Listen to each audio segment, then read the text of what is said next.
which has been developing for thousands of centuries. The Borg is the ultimate user. They're unlike any threat your Federation has ever faced. They're not interested in political conquest, wealth, or power as you know it. Q spoke about how the Borg are the ultimate user, and they're not interested in political gain or wealth as you know it. Well, unfortunately, when it comes to Jehovah's Witnesses, they're not interested in being a government in whatever lands that they're part of. They don't vote. They theoretically don't take part in the political process. When it comes to wealth, on the other hand, well, that's a completely different story. Witnesses are all about the money. And when I say witnesses, I don't mean like your rank and file everyday congregation members. I mean like the Jehovah's Witness organization is all about the money. They have so many propaganda videos that show how just about every dollar that you can possibly muster should be sent to them. Let's read Proverbs chapter 3, verse 9. Honor Jehovah with your valuable things, with the first fruits of all your produce. Proverbs 3:9 also indicated that we can honor or show respect and appreciation for Jehovah with our valuable things. And as stated at Revelation 4:11, Jehovah is truly worthy of all the honor we can give him. As you know, for over 130 years, this organization has never solicited for funds, and it is certainly not going to start now. We don't send out monthly statements to each of Jehovah's Witnesses specifying a dollar amount that should be submitted to finance the work worldwide.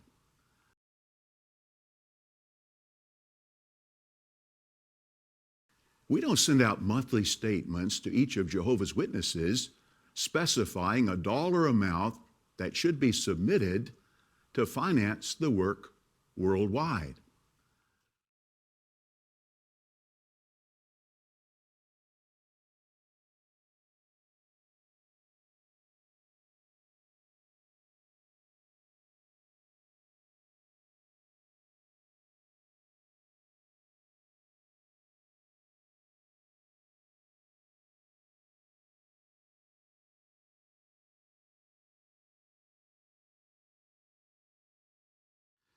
We don't send out monthly statements to each of Jehovah's Witnesses specifying a dollar amount that should be submitted to finance the work worldwide. Millions of dollars are required each month to finance the colossal kingdom work that is being supported by this organization in some 239 lands. Where does all of the financial support come from? Largely from you, dear brothers and sisters. Most funds come from what you voluntarily put in the contribution box in your kingdom hall.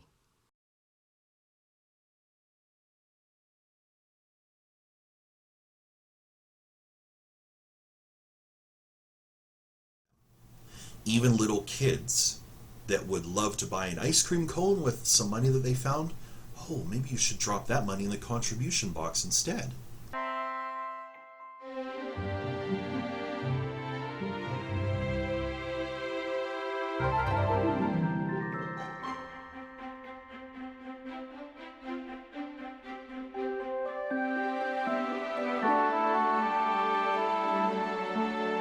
This organization has never solicited for funds, and it is certainly not going to start now.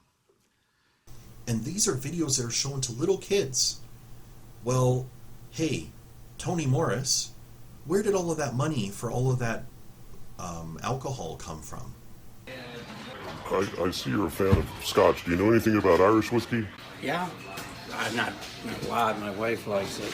Yeah. Jameson's always Yeah. high popular. I usually get Bushnells, but I don't know anything about these, newer ones, Yeah. The Jameson's been good long time. Yeah. This one I don't know. But hey, it's nice to just test them out, taste them. Yeah. From the money that you and your organization extorted from all of these innocent people. But what they're told is that Jehovah's Witnesses donating their funds, expending themselves in every way possible, it's all for Jehovah. But for a certainty, any donations received do not line anyone's pockets and are not misappropriated. They are all used in supporting theocratic endeavors worldwide. Well, the God that I believe in doesn't need your ice cream money. The God that I would believe in doesn't need every single dollar out of your pocket beyond what your living expenses are in order to sanctify his name or glorify him. But Watchtower does. Like any company or corporation, it's all about the money. Google, for example, gives all kinds of services for free. I'm publishing this video on YouTube and I'm not being charged $1.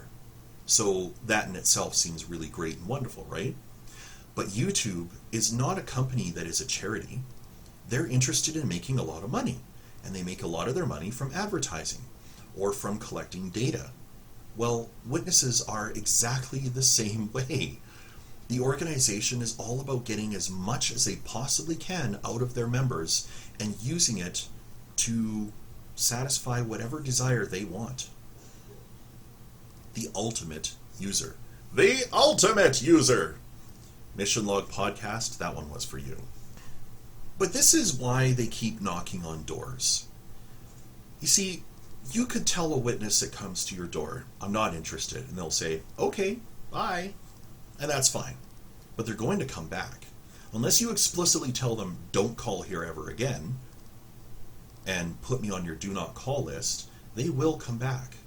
But why would they keep coming back to the same door over and over and over again if year after year they're told, I'm not interested? Well, Jehovah's Witnesses are taught that in some way or another, people's circumstances can change. You can have certain life events. Let's say you are diagnosed with a terminal illness, or you are, let's say you've lost your job and you're on tough financial times. Let's say for a moment that you have lost a loved one. These are times in your life when you are most vulnerable. These are times when your grief can overtake you, and this is when witnesses are trained to pounce as soon as they see that this is potentially their time, that you would be most willing to listen to their message. Now, they will claim that it's out of love, but really, this is how they grow their numbers. But I ask you, should that make any sense only when you're vulnerable? Or should it make sense no matter what? Please, tell us this is one of your illusions. Oh no. This is as real as your so-called life gets. This is not me lying to you. This is years of experience. I remember all of those demonstrations at the meetings and at assemblies and at conventions about how, don't forget your family if they're not believers. Even if you've talked to them before, maybe they're sick and, they've been suffering for a long time, and now they're going to want to listen to you about all of these wonderful promises for the future. This indoctrination starts at a very young age. In fact, right from when you're a baby. They have literature that is designed to indoctrinate you and continue to jack you further and further into the collective, no matter what age you are. As a young boy, it was the My Book of Bible Stories book.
This was a book designed to teach the Bible to youngsters.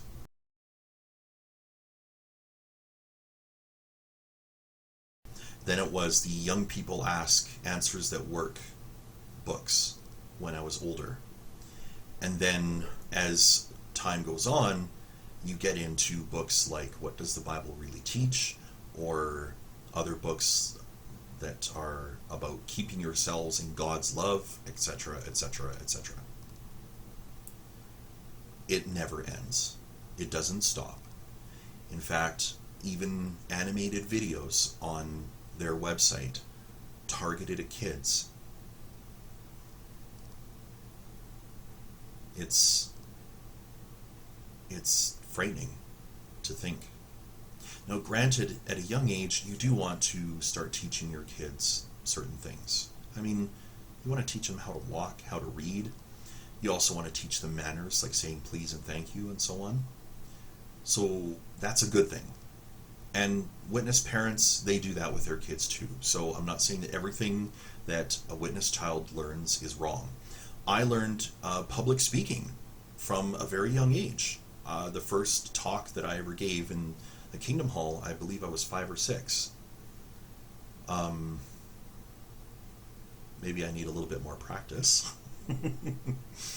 But I did learn skills that have benefited me in my adult life by some of the training that I received as a witness. Well, what about some things like showing kids horrifying pictures of people dying at Armageddon, or stories from the Bible where a woman is turned into a pillar of salt? How about seeing that in a graphic novel? How about seeing that in a modern day drama where a whole bunch of highly produced special effects are used to show a woman turning from a live human being into a frighteningly horrifying pillar of salt? Promise me you'll be at the memorial. I promise.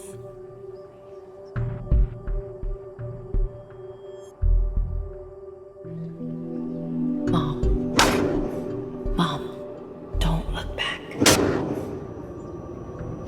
Remember the wife of Lot. Remember the wife of Lot.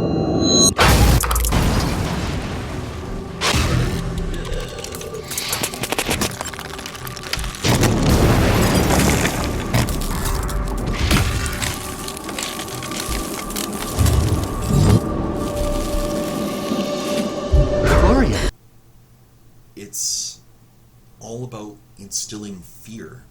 Fear of doing anything that Watchtower says you ought not to do. And that starts at a very young age. And to this day, there are still some nightmares that I have that I will wake up screaming from, about Armageddon, the end of the world, people dying. Yeah, it's damaging. It's permanently scarring. In 2017, Jehovah's Witnesses as an organization were banned in Russia, and they were declared an extremist group. Now, while I am not the kind of person that would condone prejudice against a certain group, or that would say that the measures of throwing people in jail just because they have a religious belief is justified, that's not what I'm saying. But the thing is, Jehovah's Witnesses have a bizarre relationship with persecution. You can't outrun them, you can't destroy them. If you damage them, the essence of what they are remains. They regenerate and keep coming. Eventually you will weaken, your reserves will be gone. They are relentless. So you can throw witnesses into jail over and over and over again, but that's not going to stop them. In their history, you will see that witnesses are rounded up, say, in Germany during the Second World War, much in the same way that Jewish people were. They're put before firing squads en masse. Well, you can do all of that, but that's not going to stop them. And I just want to be clear, I am not saying that witnesses should be put in front of a firing squad and just thrown willy-nilly into jail. That's not what I'm saying. Never ever think that that's what I'm saying. It's not about persecution. That's not what this video is all about. That's not what this channel stands for. I'm not about persecution. But what winds up happening is, when witnesses are thrown in jail or whatever else, they see it as proof that they are God's people, because only God's people would ever be so hated by the world.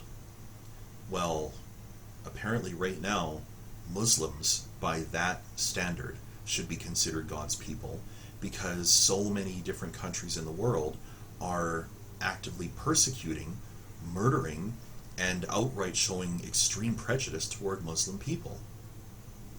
Well, what makes Jehovah's Witnesses so special then? So, what are you and I to Jehovah's Witnesses? Well, to them, I am mentally diseased. Oh, the arrogance. But if you've never been a witness, and let's say that you are somebody that they might encounter in their door-to-door work, what are you to them? But for now, for right now, you're just raw material to them. Since they're aware of your existence.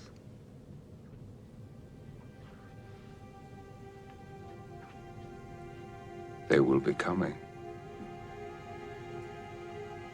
You can bet on it.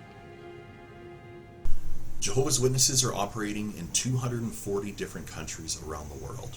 They have over 8 million members right now. I wonder how many of them are PMO. How many of them are desperately wanting to find a way to unplug themselves from the collective. There are ways to do it. And I will talk at another time about some ways that are practical to do it. But if you're wondering now, I invite you to take a look at some videos from, say, John Cedars about ways to leave, or the Stop the Shunning YouTube channel about ways that you can leave. It is possible. There is help. Avail yourself of it. If you want to get out, you can. And there are people out here that are willing and wanting to help you. Jehovah's Witnesses are an organization that are, on the surface, appearing very peaceful and a happy people. Inside, there is a lot of fear, obligation, and guilt, or fog. There's people that are told that they can never do enough, that they always have to do more, that they are not necessarily giving their all to Jehovah. And by that really means they're not giving enough, by Watchtower's opinion, to the organization. They're not sending enough money. They're not spending enough hours in the field service. They're not supporting Watchtower's interests enough. They're always told that you have to do more. Now, Watchtower as an organization can't stand to have these kinds of things said about them. In fact, they respond quite harshly when videos like this are made about them. There have been, especially in this past year, 2019, multiple bogus copyright infringement claims that are very clearly bogus because fair use, or as we call it here in Canada, fair dealing, applies. And they are hunting for people to get their names, for ones that are maybe still physically in the organization, but that are secretively participating in some Reddit channels or Facebook groups under a different name. Watchtower is on a witch hunt to find out who these people actually are. Not to really necessarily serve them with a copyright claim and haul their ass into court, but because they want to find out if these people are Jehovah's Witnesses, and if they are, kick them out the door. Get rid of them. Well, Watchtower, this is what I say to you. And Microbrain, growl for me. Let me know you still care. If you can't take a little bloody nose, maybe you ought to go back home and crawl under your bed. There is a lot more that can and will be said about Watchtower. There's a lot more that I will share in future videos about my own personal experiences in the organization and after leaving. So if you haven't already, I invite you to subscribe to my channel, hit the bell to be notified when new videos are uploaded. This is a labor of love, so I'm not saying that I'm going to have a video out every week, maybe even not necessarily every 2 weeks, but I do have quite a number of episodes planned. Let me know in the comments what you think about the format, if you like the use of Star Trek as a teaching tool. This channel, of course, is in its infancy, so I'm very curious to hear back from you, what you think about the information being shared, the way in which it's presented. I'm open to suggestions, and as is common to say, thanks for watching. Bye for now.